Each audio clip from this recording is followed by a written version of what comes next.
Namaskar. We're all villagers. Each and every one of us can trace the journey of our lives back to a village.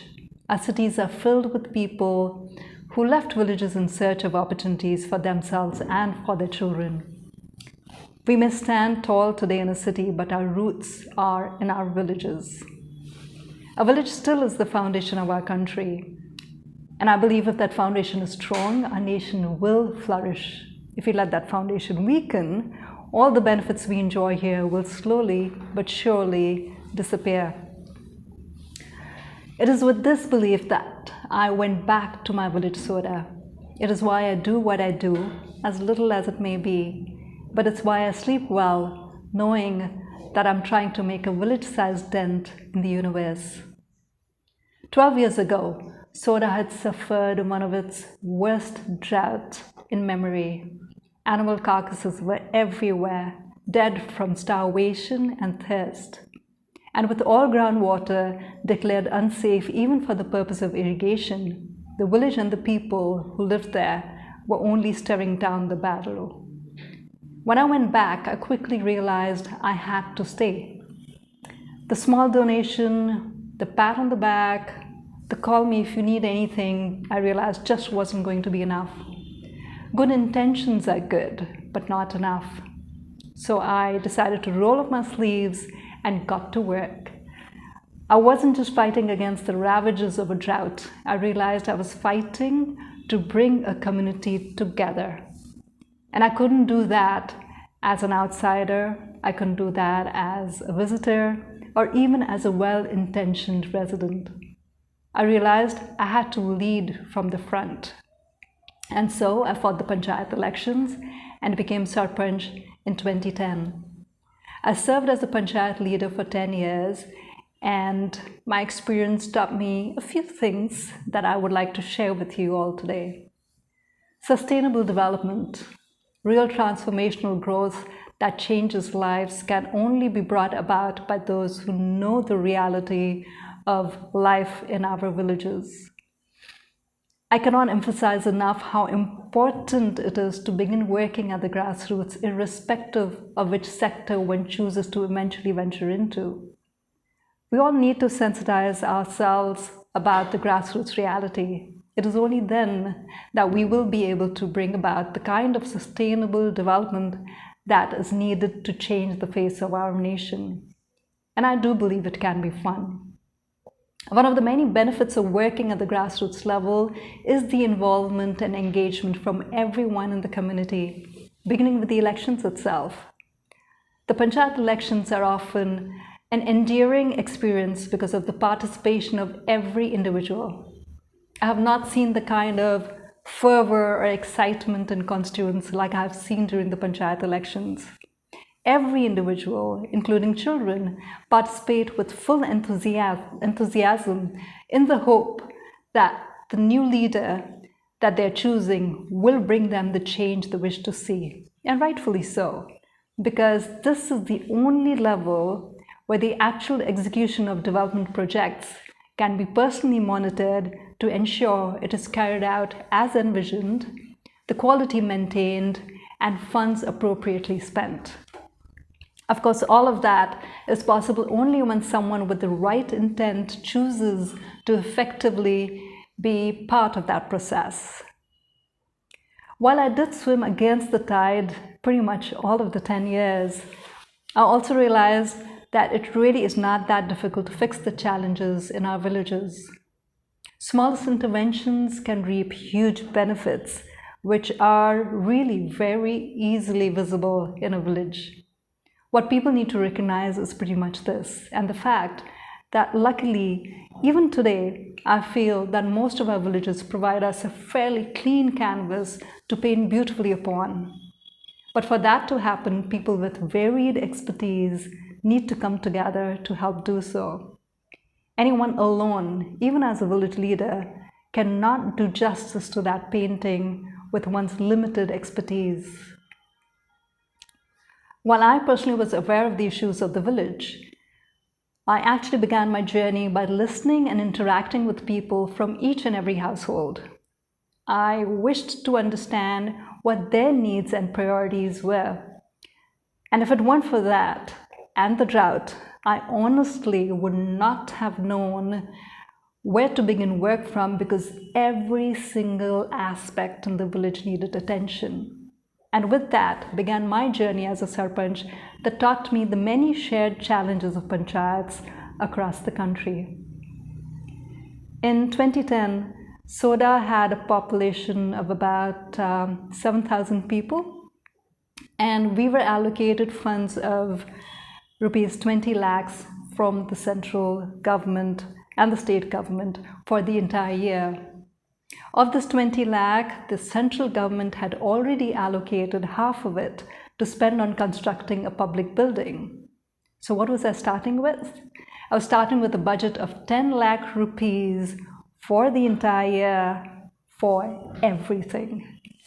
I also quickly realized that not only could the panchayat not use the funds as per its own discretion, we could only submit a list of projects, but projects to be executed are actually chosen at the district headquarters and approved by the officials there, thereby leading to an immense mismatch between what the village wants and what actually gets approved.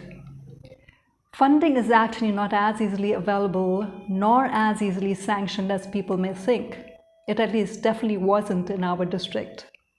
Often hindrances were posed by the very administrative body that is supposed to support grassroots development.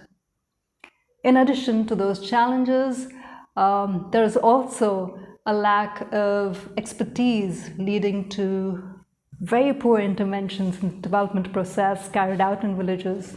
For example, I am no civil engineer, but having to design, plan, and supervise the infrastructure development, including construction of roads, often left me wondering if I was actually adding to the challenge wherein a new road and its wrong gradient could leave the adjacent houses at a low level, thereby leading to waterlogging and perhaps a bigger mess during the monsoons.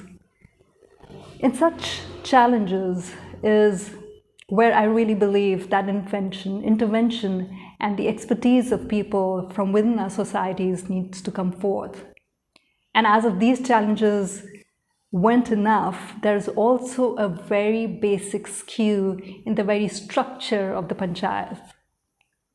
In Rajasthan, the panchayat secretary, who happens to be a government employee, may receive salary of more than 70,000 rupees a month, while a sarpanch, and please pay heed, a sarpanch gets 4,000 rupees a month, and the other elected panchayat members receive an honorarium of only rupees 200 a month, which comes to them as a sitting fee. So for the parallel structures to work together respectfully, would it not be a logical step to ensure they were brought at par?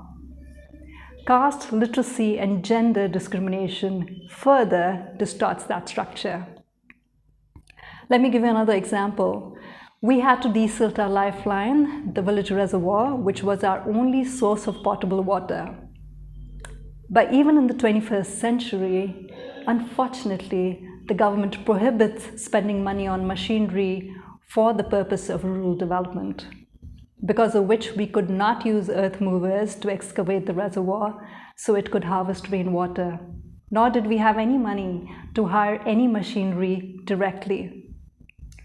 So I began by inspiring the village residents to come together to voluntarily desilt the reservoir.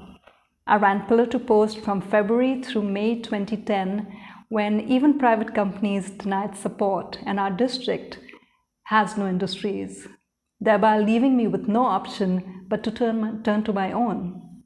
Courtesy my father and 3 of his friends, in a span of flat 4 days, I raised 20 lakhs, which was less than what we actually needed, but helped us to get started. With the entire village joining in, removing about 20 feet of the deposited soil, we successfully desilted 10 acres of the 100 acres of the reservoir. It helped conserve water for the entire year, and not just that, it even helped raise agricultural productivity by almost 70%. Eventually, I did find donors through my speaking engagements, and funding started trickling in. Frankly speaking, if it weren't for that, I doubt I would have managed to perform as I did by delivering upon every single demand the constituents made within the first term of 5 years itself. As a result, the village residents campaigned for me yet again and made me roll into my second term with a thumping majority.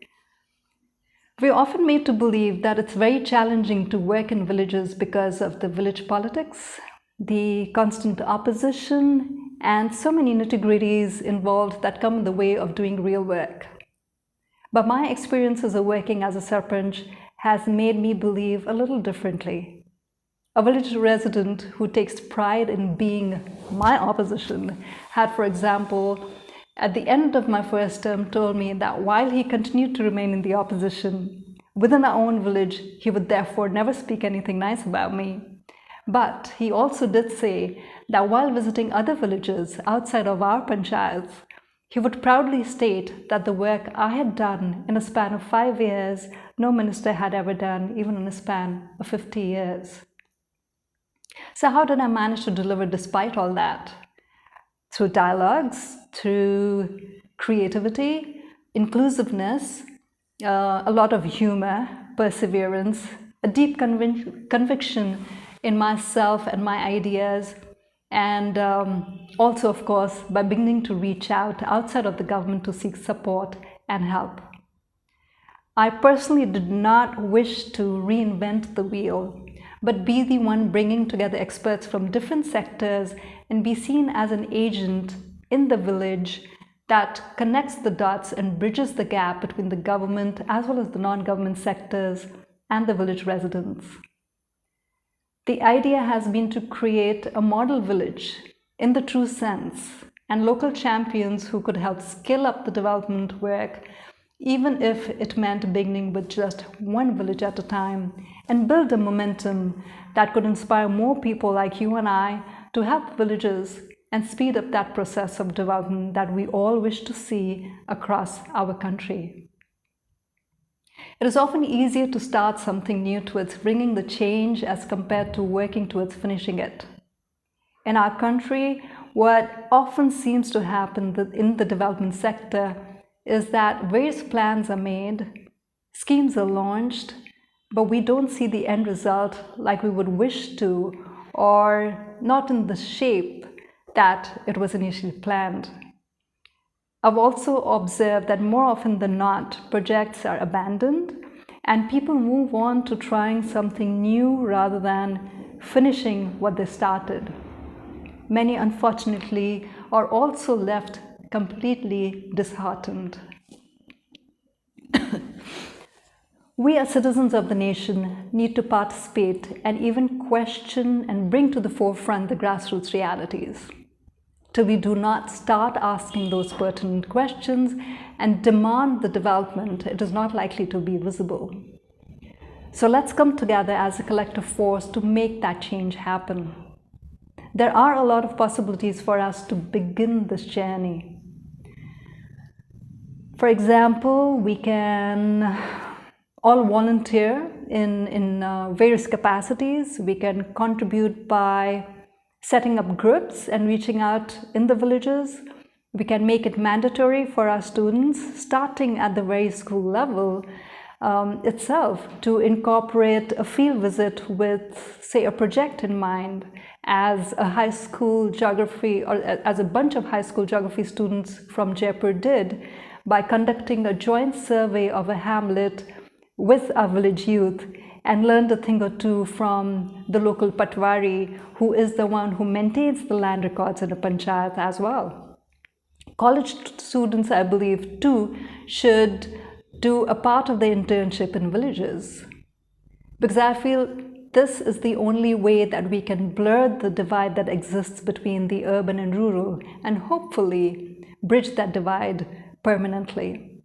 Steps like these will not only help us in bringing development but will also help in preparing our future citizens such that they are aware of the current situations and equipped with the required skills to continue this journey of a holistic, sustainable development of our nation. In my journey of these last 10 years, I have had people support me in so many different ways. My villagers, when they finally understood what I was trying to do, and thereby helped me in executing all that we planned. I had various donors and volunteers from across the country join me. And after having experienced it myself, I can say that support like this definitely goes a long way than any other scheme we may otherwise come up with. For me, my journey reflects what I see as the future of grassroots politics. We need to shift from the top-down approach to incorporating voices of the grassroots and attaining a balanced perspective in developing the urban as well as the rural scape alike, while also incorporating certain traditional or indigenous practices to keep that beauty of a village alive, rather than looking at a blanket approach to urbanization as the only form of development.